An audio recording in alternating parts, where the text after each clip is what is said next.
एक सबका पसंदीदा फेवरेट बधाई गीत है, वो सुनाती हूँ और चाहूँ कि आप सभी लोग दिल से उसको बधाई दीजिए। उसके बाद फिर हम लोग एक और बधाई गीत सुनेंगे। अरे ऐसन मनोहर मंगल मूरत सुहावन सुंदर, अजी सूरत सुहावन सुंदर सूरत नो। ए राजा जी, ए राजा जी, ए राजा जी करे रहल हा जरूरत मुहूर्त खूबसूरत हो। ए राजा जी करे रहल हा जरूरत मुहूर्त खूबसूरत हो। ऐसन मनोहर मंगल मूरत सोहावन सुंदर, सूरत सोहावन सुंदर सूरत न हो।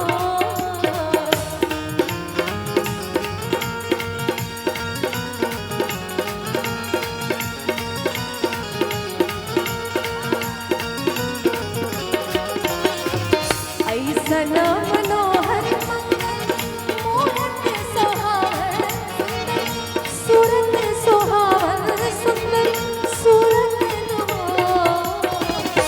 ए राजा जी, ए राजा जी, ए राजा जी करेला रहल हा जरूरत मुहूर्त खूबसूरत। ए राजा जी करेला रहल हा जरूरत मुहूर्त खूबसूरत हो।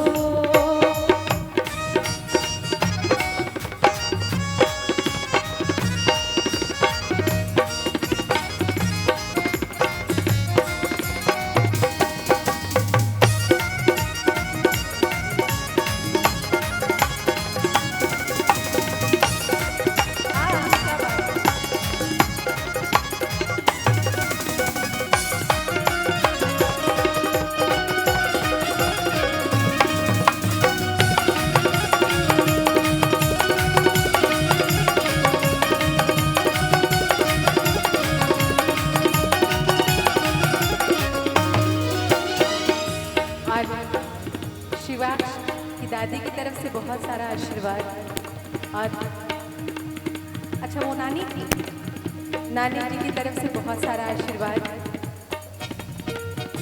हमरा बुझाता बबुआ जीव होई है नानाई तो दीव होई है नानाई तो डीएम होई है।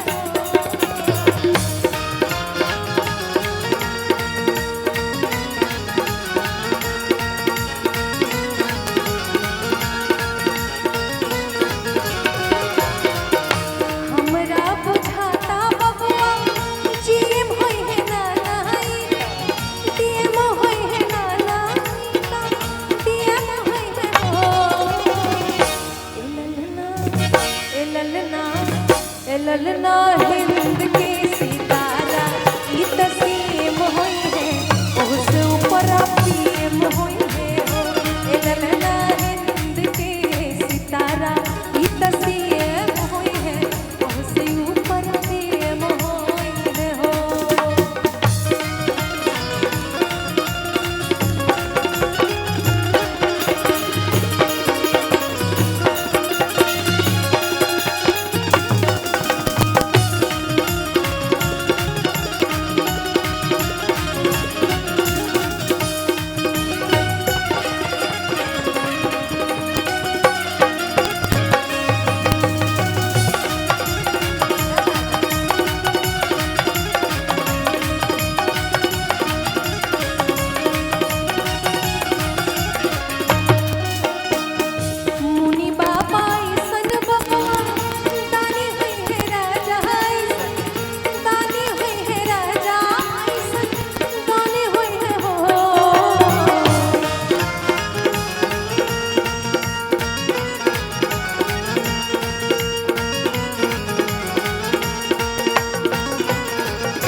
और ये नानी की तरफ से आशीर्वाद है कि मुनि बाबा जैसन बबुआ ज्ञानी होइए, राजा जैसा दानी होइए।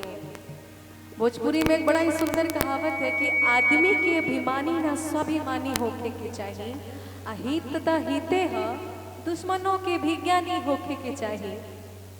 आदमी गोर होके चाहे करिया, बाकी मुंह पर पानी होके के चाहिए। और अपने बिहार में खानदानी होना बड़ा जरूरी है कि आदमी गोर होके चाहे करिया, मुंह पर पानी होके के चाहिए, और मूछ बड़ होके चाहे छोट, बाकी खानदानी होके के चाहिए।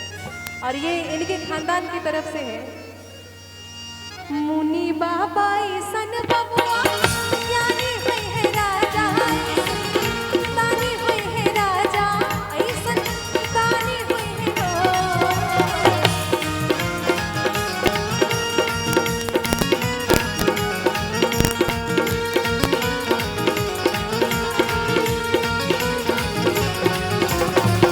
मुनि बाबा सन बबुआ ज्ञानी होय है राजा, दानी होय है राजा, ऐसन दानी होय है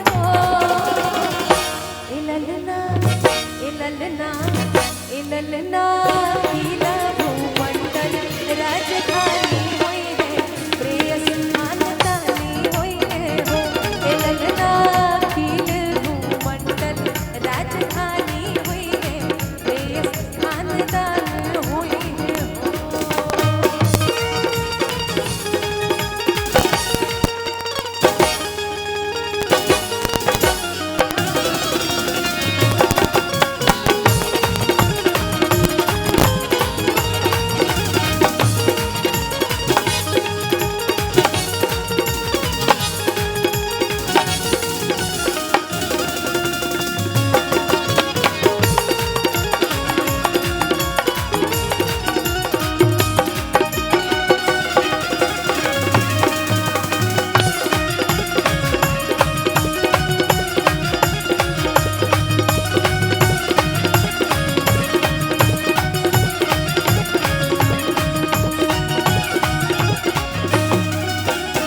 अब कुछो बनिए चाहे ना बनिए बबुआ हमार, लेकिन एक चीज जरूर बनिएगा, बबुआ हमार महान राजा होय है राजा की, राजा होय है राजा की, राजा होय है हो।